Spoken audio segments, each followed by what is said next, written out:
Avis vascular centre మన దేశంలోనే the best varicose vein hospital.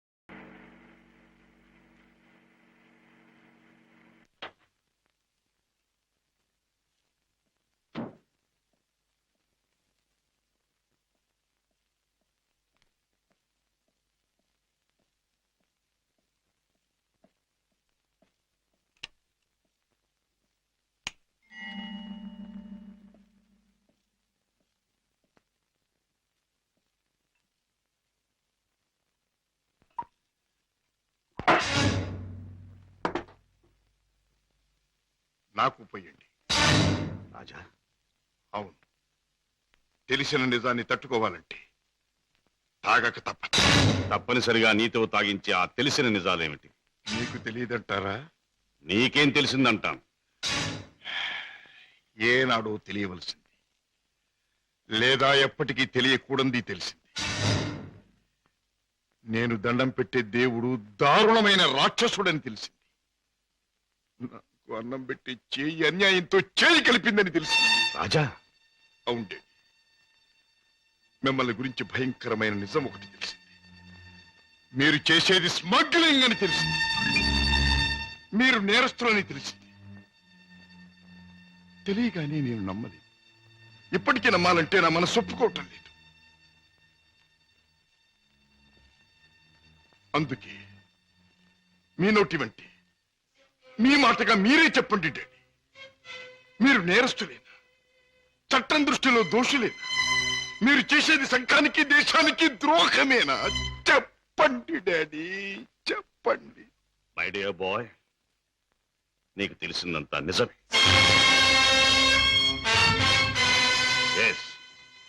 ఇన్నేళ్ళు ఈ నిజం నీకు తెలియకూడదని తాపత్రయపడు. కానీ తప్పుని నిప్పుని ఎంతో కాలం దాచలేమని ఇప్పుడు అర్థం. రాజా, నేను పట్టుబడని నేరస్తు. నేను చేసేది చట్టానికి వ్యతిరేకమైంది. అంటే ఇంతకాలం మీరు నాకు పెట్టిన అన్నం, నేర్పించిన చదువు, ఏర్పరిచిన సౌకర్యాలు, తీర్చిన సరదాలు అన్ని అన్యాయపార్జనతో సమకూర్చినవి, అంతా పాపిష్టి సొమ్ముతో తెచ్చినదేనా?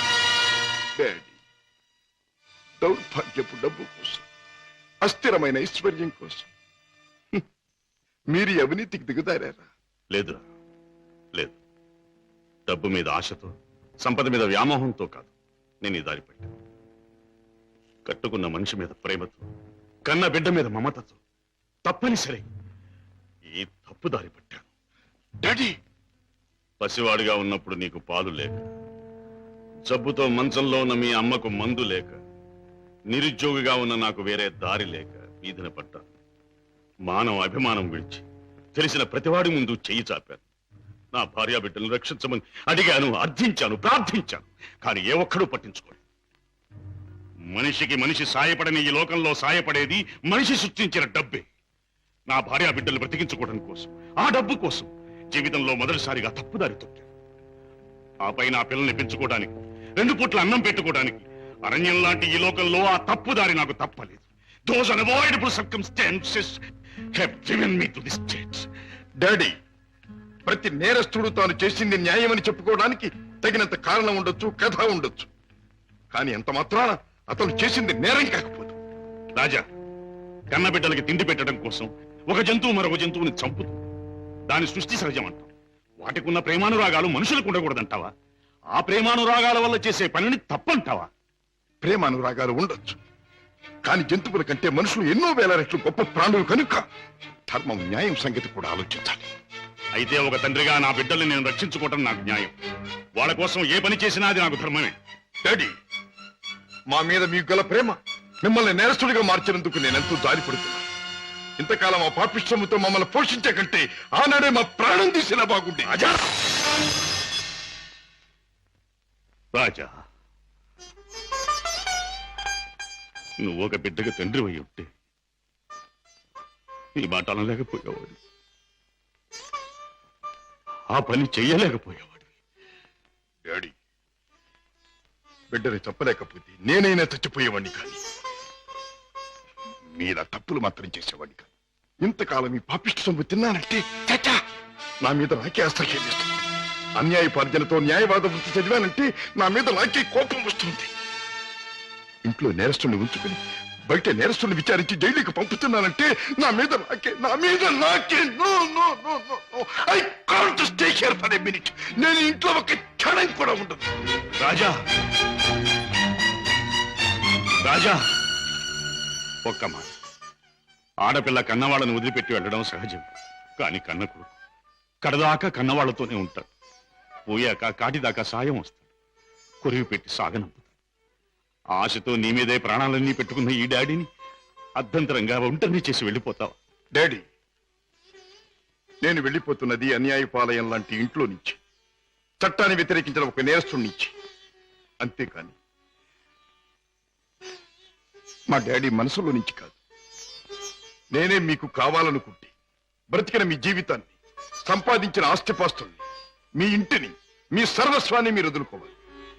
ఒక సామాన్యమైన మనిషిగా, మమత నిండి ఉన్న ఒక మామూలు తండ్రిగా ఎప్పుడు మీరు నా గడపలోకి అడుగు పెడతారో అప్పుడు ఆప్యాయతో మీ చేయి అందుకుంటాను. ఆదరంతో మిమ్మల్ని లోపలికి తీసుకుపెడతాను. లేకపోతే ఈ కొడుకే మీకు రీడనుకోండి. Good bye. రాజా రాజా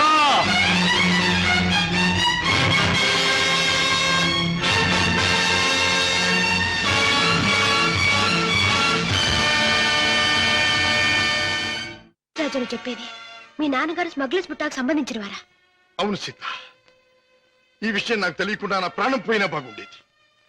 నాది గొప్ప పుట్టుకని, నా తండ్రి ఒక గొప్ప వ్యక్తి అని గౌరవంగా తలెత్తుకు తిరిగిన నేను ఈ నిజం లోకానికి తెలిస్తే తల వంపులు కావాలి, లేదా తల వంచుకు చావాలి. బాధపడకు రాజా. సీత, మగవాడిగా నాకేం పర్వాలేదు. కానీ డాడీ నేరస్తుడనే విషయం నా చెల్లెలికి, ఆమె భర్తకి తెలిసిన రోజున ఆమె కాపురం వల్ల కల్లోలమవుతుంది. నేరస్తుడి కూతురు తన భార్య అని తెలిసిన రోజున నా బావ ఆమెను అసక్కించుకోవచ్చు, లేదా వదిలేయచ్చు. రాజా, ఆమెకి నిజం తెలియనివ్వద్దు. అవును, మా బ్రతికేమైనా సరే నా చెల్లెలి కాపురం చక్కగా ఉండాలి. అందుకే ఆమెకి నిజం తెలియనివ్వకూడదు. ఏమిటి, అన్నయ్య ఇంట్లోంచి వెళ్ళిపోయాడా? అవునమ్మా, 2 రోజులైంది. అప్పటి నుంచి పెద్దయ్య గారు తిండి కూడా మానేసి తన గదిలో కూర్చుని కుమిలిపోతున్నారు. ఏం జరిగింది రామయ్య? అసలు గొడవ ఎందుకు వచ్చింది? నాకు తెలియదమ్మా. ఇద్దరూ గదిలో ఏదో గొడవ పడ్డారు. రాజాబాబు తనే పోతానన్నాడో పెద్దయ్య గారు పొమ్మన్నారో నాకు తెలియదమ్మా. బాబేడి? తాతగారు నువ్వా బాబు? రా, కూర్చో. నువ్వైనా వచ్చావు, సంతోషం. మా ఎండిపోయాడా? ఎందుకని? నువ్వు కోపడ్డావా? లేదు బాబు, వాడే నన్ను కోపడి వెళ్ళిపోయాడు. ఉండమని ఏడ్చినా ఉండలేదు. ఏమిటి డాడీ, అన్నయ్య ఎందుకు వెళ్ళిపోయాడు? మిమ్మల్ని ఎందుకు కాదనుకున్నాడు? కాదనుకున్నది వాడు, వెళ్ళిపోయింది వాడు. ఈ ప్రశ్న నన్ను కాదమ్మా అడగాల్సింది. వాణ్ణి చూడమ్మా, మీ అమ్మ చనిపోయినప్పుడు మీ ఇద్దరిని చూసుకుని బతికాను. నువ్వు పెళ్లి చేసుకుని వెళ్ళిపోయినప్పుడు వాణ్ణి చూసుకుని బతికాను. ఇప్పుడు వాడు కూడా వెళ్ళిపోతే ఇంకెవరిని చూసుకుని బ్రతకాలి? ఎందుకు బ్రతకాలి? బాధపడకండి డాడీ, నేను అన్నయ్యతో మాట్లాడతాను. నచ్చ చెప్పి మనసు మార్చి మీ దగ్గరకు వచ్చేటట్టు చేస్తాను. పద్మా, ప్లీజ్, నేనేమి చెప్పలేను, చెప్పను. నన్నేమి అడగకు. నిన్నేమీ అడగనన్నయ్య, కానీ నేనే ఒక విషయం చెప్తాను విను. అమ్మ పోయాక మళ్ళీ పెళ్లి చేసుకుంటే సవతి తల్లి మనల్ని సరిగ్గా చూడదని మళ్ళీ పెళ్లి చేసుకోవడం మానేశారు ఆయన. తల్లి లేని లోటు పెంపకంలో తెలియకూడదని తనే తెల్లై మనల్ని పెంచారు. పెరిగొస్తున్న మనమే తన సర్వస్వం అనుకున్నారు. ఇలా జీవితంలో ఎంతో త్యాగం చేసి ఎన్నో సుఖాల్ని పోగొట్టుకున్న మన డాడీ ఈ రోజు నువ్వు ఇల్లు విడిచిపెట్టరాగానే ఎంత కుమిలిపోతున్నారో తెలుసా? అన్నయ్య, ఈ వయసులో ఆయన ఎందుకు బాధ పెట్టాలనుకుంటున్నావు? ఎందుకు ఒంటరివాణ్ణి చేసి శిక్షించాలనుకుంటున్నావు? ఎందుకు ఆయన గుండెల్ని గాయపరచాలనుకుంటున్నావు? ఎందుకన్నయ్యా, ఎందుకు? పద్మా,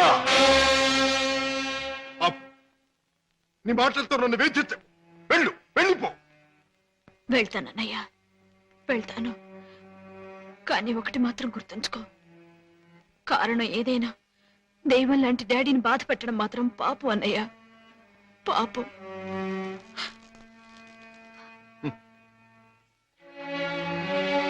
చెల్లెమ్మా, నన్ను పాపి అన్నావు, నేను చేసింది తప్పు అన్నావు. అయినా మరేం పర్వాలేదు. శివుడు విషాన్ని కక్కకుండా మింగకుండా ఎందుకు గొంతుకులో దాచుకున్నాడు అది మాత్రం గుర్తుంచుకో. వెళ్ళమ్మా.